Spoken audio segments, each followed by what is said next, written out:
bass and I play the drums in Jaws. Hello, I'm Connor and I sing and play guitar in Jaws. Hello, I'm Alex and I play guitar in Jaws.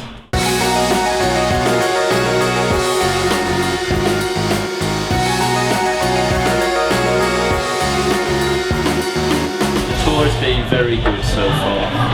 They've played in places they've never played before and it's gone off. So.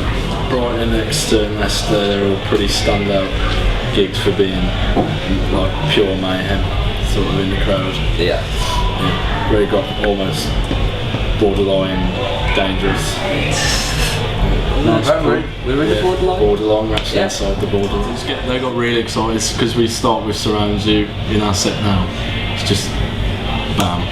Which we always used to end on that it's one. It's very exciting, so. A bit of synth at the start. So it just gets them going and then they just start hitting each other.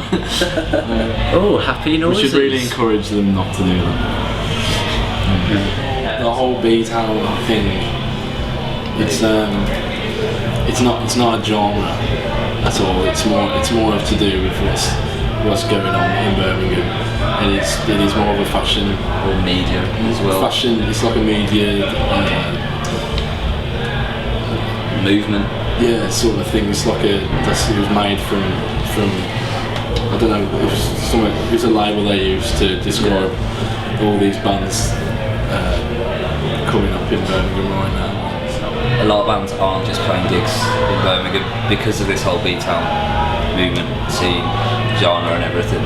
Other places are asking for Birmingham bands to come down so they can say we've got a B-Town band playing really, so it just spreads the music around a bit more I think. Because before it used to literally be you just playing Birmingham and if you got a gig somewhere else it was pretty lucky. It's definitely opened the door, which is not a bad thing. So, it's given, I mean we probably wouldn't have had a chance if it wasn't for Peace and Swim Deep already being quite big. Yeah, and then when we started we sort of grabbed their tail almost and then just sort of that's just helped us out. So. I guess you could relate this to Swim Deep or I don't think, or even slightly Peace, but the sounds are all quite vastly different between the three. And especially if you look at like the Goddamn class numbers. Yeah. Goddamn like a two-piece and they're way heavier than us. Like they're a band that would be in Kerrang rather than Enemy. You know what I mean? Or they'd be playing Download Festival instead of running Leeds. I think one thing is that everybody is friends already, and now it's sort of given it a sort of trendy type of you need to go to that title. Gig. Like it's sort of a bit more of a thing than it's like you're already mates and you already go to the same place, but now there's this sort of name on it. It's a bit more of a thing, and that just brings more people together. When I started the band, I didn't expect anything from it. I just sort of wrote these songs in my cellar, and then sort of, do you know what I mean? Anything that came from it was good. And then next thing you know, you're playing to a sold out room with Swim Deep, and then the next thing you know, you're recording in Maida Vale, and the next thing you know, you're playing to like 800 people at Reading and Leeds, and then next thing you know you've sold out the Borderline. And it's we used to make jokes like almost like oh that would never happen. We used to be like oh if I'll get a tattoo if we get played on Radio 1. Yeah. And then we got played on Radio 1 and we were like oh no I've got to get a tattoo now. There was never any expectation, so everything that has happened is an achievement. It's all recorded.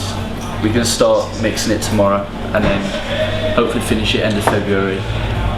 We should have a single out pretty sharpish, but for the record probably end of August. The way we write is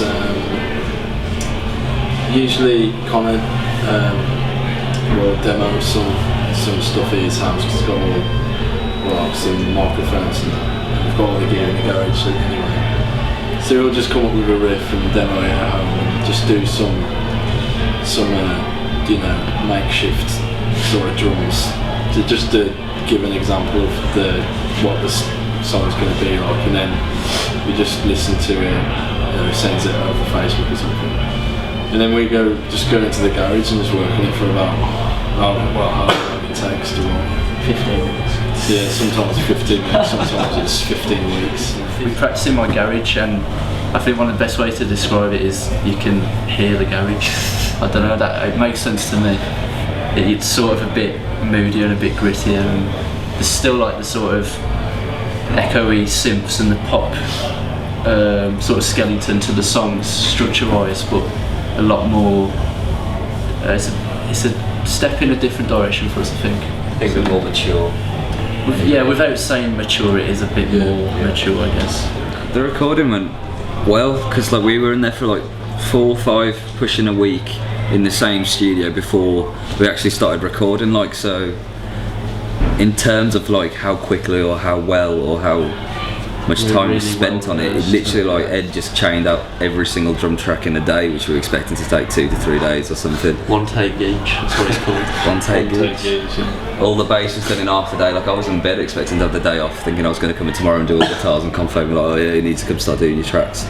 So I think we've had a lot more time to add things that we maybe would have forgot, because we had literally like 3 days just to go, oh, that might sound alright, let's just put that on it. So we didn't have like a massive amount of time to do it, but I wouldn't say, oh, it's been rushed. I just think it's just been chained out just purely from practice.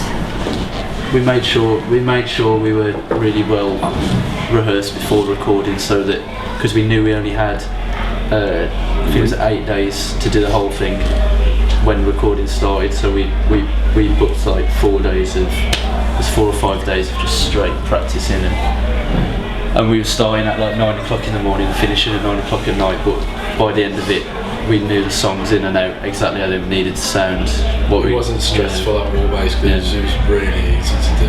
It felt very natural and organic. So hopefully that'll come through on the recordings. Nice pun, so hopefully. This is done. Maybe, cut that one out.